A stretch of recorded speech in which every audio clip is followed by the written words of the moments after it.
નમસ્કાર મિત્રો, Sunday comment બોક્સના 167મા એપિસોડમાં તમારા બધાનું હાર્દિક સ્વાગત કરું છું કે જ્યાં તમે પૂછેલા સવાલોના જવાબ આપવાની જરૂર ટ્રાય કરીશ. અને મિત્રો, વિડીયો જો તમને સારો લાગતો હોય તો વિડીયોને લાઈક કરતા રહેજો અને ચેનલ તમને સારી લાગતી હોય તો ચેનલને જરૂર સબસ્ક્રાઇબ કરી લેજો, કેમ કે હવે અવનવી જે કંઈ પણ અપડેટ હોય છે એ ચેનલ થકી, આ વિડીયો થકી છે એ તમને આપવાની કોશિશ કરતો હોઉં છું. તો ચાલો જોઈએ કેવા સવાલ છે અને કેવા જવાબ મળે છે.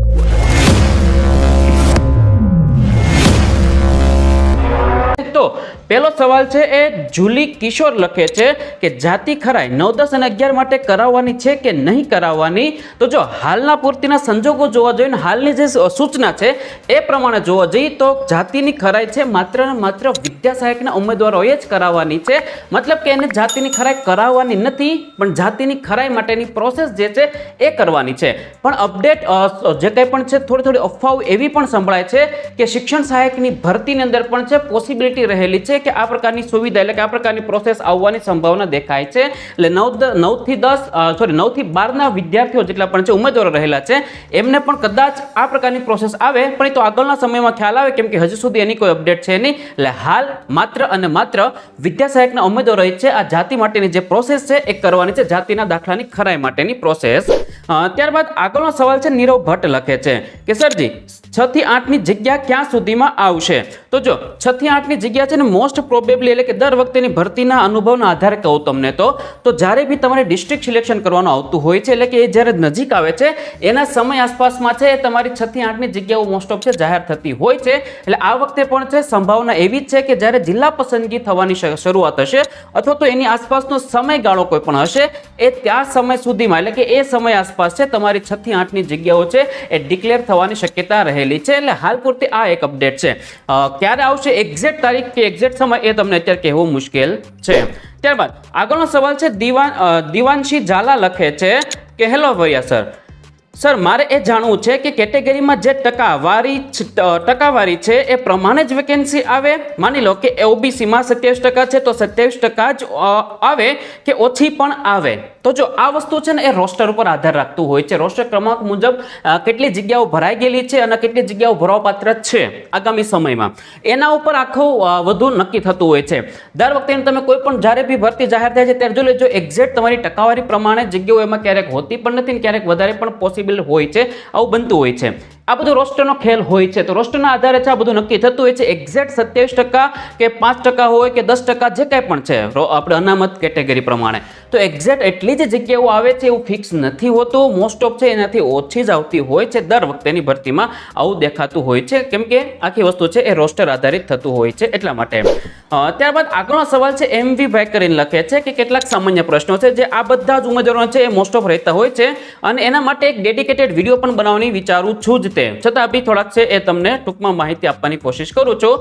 પહેલી વાત કરીએ છીએ કે પેઢીનામાની વેલિડિટી જેવું કંઈક હોય છે. 2 પેટા જ્ઞાતિ અલગ અલગ પડતી હોય તો શું કરી શકાય. 3 સેકન્ડરી હાયર સેકન્ડરી પણ કેટેગરી વેરિફિકેશન હોય છે કે કેમ, અને જો હોય છે તો ક્યારે કેવી રીતે થતું હોય છે. અને 4 જેટલા પણ પુરાવા કાઢ્યા છે તેની પ્રમાણે નકલ આપીએ તો ચાલે કે કેમ, કારણ કે જો ઓરિજિનલ લઈ લે તો સેકન્ડરી હાયર સેકન્ડરીમાં પણ કાસ્ટ વેરિફિકેશન આવે તો તે માટે જરૂર પડી શકે તેમ છે.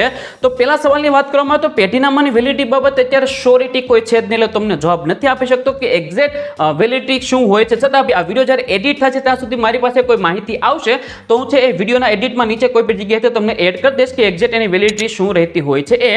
ત્યારબાદ બીજા સવાલની વાત કરીએ કે પેટા જ્ઞાતિ અલગ પડતી હોય તો શું કરી શકાય. તો પેટા જ્ઞાતિ અલગ પડતી હોય તો સીધી સિમ્પલ વસ્તુ છે, તમે એના માટે છે સોગંદનામું રજૂ કરી શકો છો. કોઈ પણ ઉમેદવાર હોય છે તમારી જ્ઞાતિ પેટા જ્ઞાતિ જે હોય છે એ અલગ પડતી હોય છે, થોડીક અલગ જુદી આવે છે, તો તમે છે એ સોગંદનામું એના માટે રજૂ કરી શકો છો. ત્રીજા સવાલની વાત કરીએ તો સેકન્ડ હાયર સેકન્ડરીમાં મેં તમને હમણાં જસ્ટ કીધું એ મુજબ હાલના સંજોગો પ્રમાણે છે જોવા જઈએ તો એના માટે કોઈ સૂચના હાલ આવેલી છે નહીં, એટલે તમને કહી શકાય એમ છે નહીં કે આવશે જ કે કેમ. હા આવે છે ખરા એવું બની શકે એ તમને કહી શકો, પણ એક્ઝેક્ટ ક્યારે આવશે, પ્રોસેસ શું રહેશે, પ્રોસેસ તો મોસ્ટ ઓફ આ જ રહેતી હોય છે, પણ આવશે કે નહીં આવે એ બાબતે કહેવું હાલ શક્ય છે નહીં. અને છેલ્લી વાત કરીએ તો કે જેટલા પણ પુરાવા કાઢ્યા છે તેની સ્વપ્રમાણે નકલ આપીએ તો ચાલે કે કેમ. હા સ્વપ્રમાણિત નકલ છે એ ચાલી જતી હોય છે, કેમ કે એ જ બધી જગ્યાએ છે ચાલે છે. તો સ્વપ્રમાણિત નકલ તમે છે એ રજૂ કરી શકો છો, કેમ કે ઓરિજિનલ તમારું નહીં લે, એની ઝેરોક્સ જે છે એ જ લેતા હોય છે.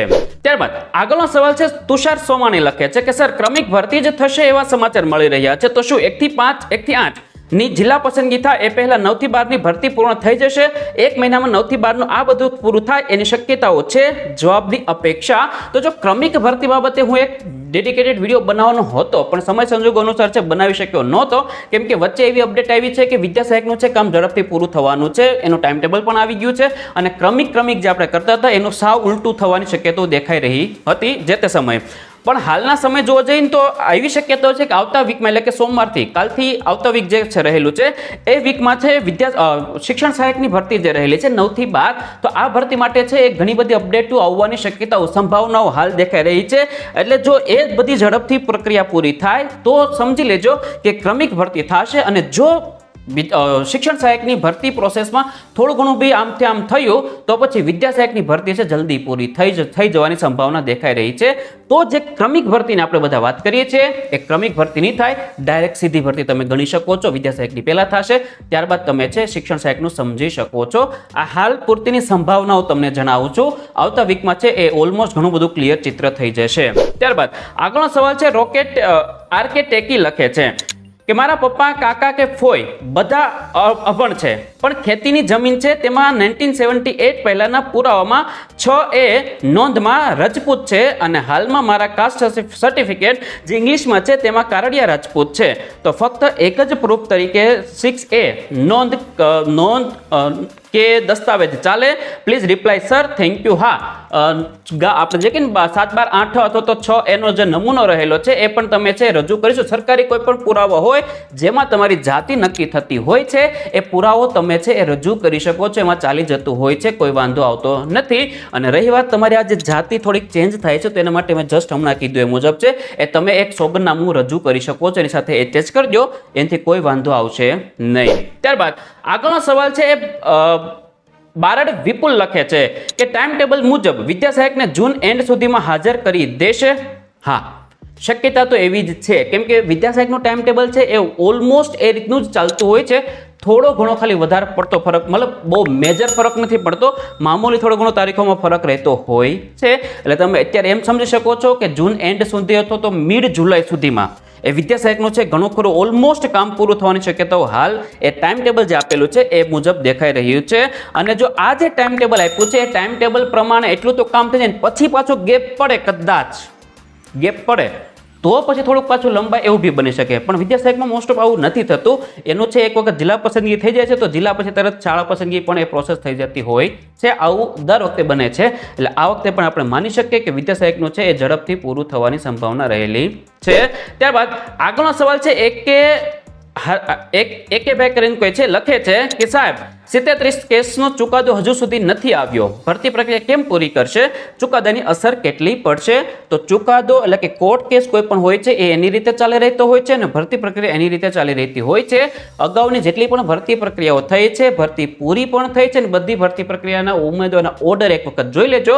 દરેકના ઓર્ડરમાં કોઈક ને કોઈક પેન્ડિંગ કેસ રહેલો હોય છે, એનું એમાં મેન્શન લખેલું હોય જ છે કે કોઈ પણ એક પર્ટિક્યુલર કેસના આધીન આ ઓર્ડર આપવામાં આવે છે. એ ટાઈપનું એમાં લખેલું હોય જ છે.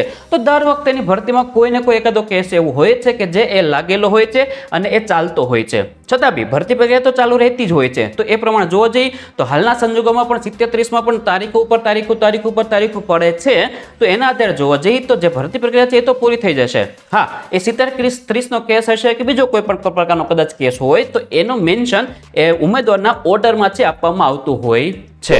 ત્યારબાદ આગળનો સવાલ છે સમીર પટેલ એજ્યુકેશન લખે છે કે 6 થી 8 ની જગ્યાઓ 3 દિવસમાં આવવાની હતી તેવું તેજસ મજેઠિયાએ મૂક્યું હતું, પરંતુ 3 દિવસ થઈ ગયા તો ક્યાં સુધી જગ્યાઓ આવશે? સરકાર હજુ શું કોઈ નવા ફેરફાર કરવા જઈ રહી છે કે શું? સર, તો જો તેજસ મજીઠિયા હોય કે હું હોઉં કે કોઈ પણ ઉમેદવાર હોય કે કોઈ પણ વ્યક્તિ તમને જે માહિતી આપે છે, જેટલી પણ માહિતી આપવાની કોશિશ કરતા હોય છે એ એની પાસેથી અપડેટ, કોઈ પણ પાસેથી એની પાસે અપડેટ આવે છે, એના આધારે તમને છે જાણ કરતા હોય છે, જેથી ઉમેદવારોને છે સમયસર ઘરે બેઠા માહિતી મળી જાય.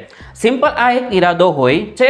અને ઘણી વખત એવું પણ બનતું હોય છે કે જે માહિતી આપવાની કોશિશ કરીએ છીએ એમાં ફેરફાર થવાની સંભાવના વધી જતી હોય છે અને ફેરફાર થતો પણ હોય છે અને ક્યારેક એક્ઝેક્ટ એ સમય આવી પણ જતું હોય છે. આ બધું સિચ્યુએશન ઉપર આધાર રાખતું હોય છે. ક્યારેક ક્યુ શું બનશે એ કોઈ કહી શકતું હોતું નથી. એને 3 દિવસનું કીધું હશે, કદાચ તો 3 દિવસ એને એવી કોઈ અપડેટ આવી હશે એની પાસે જેના આધારે એને કીધું છે કે 3 દિવસમાં આવશે.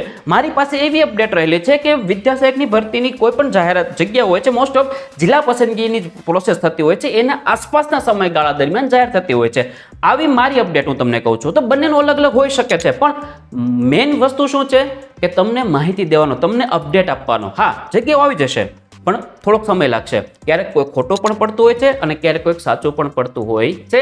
એનો મતલબ એવો નથી કે એ વ્યક્તિ ખોટા છે, બરોબર? તો આવું બનતું હોય છે ક્યારેક બધાની સાથે છે. એ મારી સાથે પણ ઘણી વખત બનેલું છે. મેં કોઈ માહિતી આપેલી છે, કોઈ સમય, કોઈ તારીખો આપેલી છે, મેં હોય, નિકુંજદેવ સર હોય કે શિવરામ સર હોય કે કોઈ પણ હોય છે, કંઈક તારીખો આપી છે તો એમાં કંઈક ને કંઈક ક્યારેક ફેરફાર થયો હશે. આવું બનતું હોય છે. આ એક સિમ્પલ વસ્તુ છે, દર વખતે થતું હોય જ છે આવું. ત્યારબાદ આગળનો સવાલ છે, અનુપમ મોરી લખે છે કે એલસીમાં ફર્સ્ટ સ્ટાન્ડર્ડ એડમિશન લીધું છે, ડેટ જોવાની કે એલસી ઇસ્યુ થયા એ ડેટ 1/5/1978 ની ડેટ હોય તો ચાલે. એ ટાઈમ એ મે મંથમાં એલસી ઇસ્યુ કરતા. તો એલસી ઇસ્યુ ડેટ તમારે નથી જોવાની, એલસીમાં એડમિશન ડેટ તમારે જોવાની છે કે એડમિશન ડેટ કઈ છે. એડમિશન ડેટ તમારી 1/4/1978 પહેલાની હોય તો એ એક જ પુરાવો તમારો છે, કાફી છે તમારી જાતિને સાબિત કરવા માટે. બીજા કોઈ પણ પુરાવાની જરૂર રહેતી નથી. અને ઇન કેસ 1/4/78 પહેલાનું ન હોય તો સગા સંબંધીઓ કે કાકા, દાદા, ફોઈ એમાંથી કોઈનું તમારે ગોતવાનું રહેતું હોય છે, ને એમાંથી પણ કોઈનું હોય તો અંતે તમારે કંઈક પેઢીનામું કરવું પડતું હોય છે, આ બધી પ્રોસેસ હોય છે. હા, એના માટેનો એક વિડીયો છે, એ બનાવવાની કોશિશ કરવાનો છું અને આવતીકાલ સુધીમાં તમને એ વિડીયો પણ આપી દઈશ. દરેક કેટેગરી માટે ઓબીસી, એસસી અને એસટી આ ત્રણેય કેટેગરીના ઉમેદવારો છે, કયા કયા ડોક્યુમેન્ટ લઈ જવાના છે, મતલબ કયા કયા ડોક્યુમેન્ટ તમારે ભેગા કરવાના છે અને એની પ્રોસેસ શું કરવાની હોય છે એની માહિતી આપતો એક વિડીયો બનાવવાનો છું. પણ ઇસ્યુ ડેટ નથી જોવાની હોતી, એ તમારી એડમિશન ડેટ જોવાની હોય છે. ત્યારબાદ આગળનો સવાલ છે, એ પુનિત હાલારી લખે છે કે સર 3D ડિલિવરી હોય તો જોબ પર લાગતા કપાત રજા મળી શકે ને શિક્ષણ સહાયકમાં? પ્લીઝ આન્સર આપ દેજો સર પ્લીઝ. તમારો સવાલ થોડો કટપટો મને લાગ્યો, તો છતાં પણ એવું માનું છું કે તમે એવું કહેવા માંગો છો કે ડિલિવરી છે 3 દિવસ અગાઉ થઈ ગયો, જોબ પર લાગતા પહેલા, તો શું રજા તમને કપાત પગારી મળી શકે એવું તમે કહેવા માંગો છો? તો જો હવે નવા નિયમ મુજબ છે માતૃત્વ રજા છે, તો આપણે ખ્યાલ છે અત્યાર સુધીનો નિયમ એવો હતો કે માતૃત્વ રજા છે એ તમે જોબ પર લાગો છો એ દિવસથી તમને મળવાપાત્ર થઈ જતી હોય છે. કપાત પગારીની ફૂલ પગારી પહેલા જ દિવસથી તમે છે ફૂલ પગારી છે માતૃત્વ રજા 180 દિવસની લેવાપાત્ર થઈ જતા હો છો. હવે એમાં પણ સુધારો થઈને આવેલો છે. એમાં સુધારો એ છે કે તમે જોબ પર લાગો છો, જોબ પર લાગ્યાના પહેલા કદાચ તમારે ડિલિવરી, બાળકનો જન્મ થયો છે, તમે માતૃત્વ ધારણ કરેલું છે, તો કેટલા દિવસ અગાઉ તમે માતૃત્વ ધારણ કરેલું છે, એટલે કે બાળકના જન્મ તારીખથી લઈને તમારી જે date of birth, joining date હોય છે એ જેટલો સમયગાળો હોય છે, દાખલા કે 10 દિવસ કે 20 દિવસ કે 5 દિવસ કે 3 દિવસ, જેટલા પણ દિવસ છે એ તમારે જે 180 દિવસની રજા મળવાપાત્ર થતી હોય છે એમાંથી એ બાદ થાય છે. મતલબ કે તમારા બાળકના જન્મથી લઈને 180 દિવસની રજા મળવાપાત્ર થાય છે. આવો એક પરિપત્ર પણ થઈ ગયો છે. એના માટે એક વિડીયો બનાવવાની ટ્રાય કરીશ, તમને માહિતી આપીશ. સિમ્પલ, તમને છે એ મેટર્નિટી લીવ છે 180 દિવસની મળે છે અને એ પણ ફૂલ પગારી, કપાત પગારી નહીં. ત્યારબાદ છેલ્લો સવાલ છે, પટેલ દીક્ષિતા લખે છે કે હેલો સર, મારે વિધવા માટે પુનઃલગ્ન કરેલ નથી, એવું સોગંદનામું 9 અને 10 ના વેરિફિકેશનમાં ઓરિજિનલ લઈ લીધું છે અને હવે 6 થી 8 માં ઓરિજિનલ માંગશે તો બીજું સોગંદનામું બનાવવા પડશે કે કેવું? કે હા, બીજું બનાવવું પડે તે, કેમ કે ઓરિજિનલ સોગંદનામું લઈ લેતા હોય છે તો દરેક ભરતીમાં તમારે એક સોગંદનામું રજૂ કરવું પડતું હોય છે કે તમે પુનઃલગ્ન કરેલ નથી. એવી સિચ્યુએશનમાં તમે છે એ પુનઃલગ્ન નથી કરેલ, એ બાબતનું જે 9-10માં તમે સોગંદનામું આપેલું હતું સેમ એવું જ સોગંદનામું વિદ્યા સહાયકની ભરતીમાં તમારે માંગે ત્યારે તમે આપી શકો છો. ખાલી ફરક એટલો છે કે એમાં વિદ્યા સહાયક ભરતીનો ઉલ્લેખ કરજો, 9-10માં તમે શિક્ષણ સહાયકની ભરતીનો ઉલ્લેખ કરેલો હશે, બસ એટલા માટે થોડોક એટલો ફરક પડી જતો હોય છે. તો એવું સેમ ટુ સેમ છે એ સોગંદનામું તમારે રજૂ કરવું પડતું હોય છે. બસ મિત્રો, આજ બધા સવાલ હતા પર આજના વિડીયોની અંદર. આશા રાખું છું કે સવાલના જવાબ તમને મળી ગયા છે. છતાં બી કોઈ સવાલ થઈ જતો હોય તો નીચે કોમેન્ટ કરી શકો છો, જવાબ આપવાની જરૂર ટ્રાય કરીશ. બાકી વિડીયો સારો લાગ્યો હોય તો વિડીયોને લાઈક કરી દેજો, બીજા મિત્રો સુધી માહિતી પહોંચે એ માટે વિડીયોને શેર જરૂર કરી દેજો. અને આવી જ માહિતી માટે, આવા જ કન્ટેન્ટ માટે મારી ચેનલને સબસ્ક્રાઇબ કરવાનું ભૂલતા નહીં. અને નીચે ડિસ્ક્રિપ્શનમાં તમને ટેલિગ્રામ ચેનલની લિંક મળી જશે, ટેલિગ્રામમાં પણ જોડાઈ જજો. નાની મોટી અપડેટ જે હોય છે ભરતી રિલેટેડ એ ત્યાં આપવાની કોશિશ કરતા હોઈએ છે એટલા માટે. તો બસ મિત્રો, ત્યાં સુધી આવજો. ધન્યવાદ.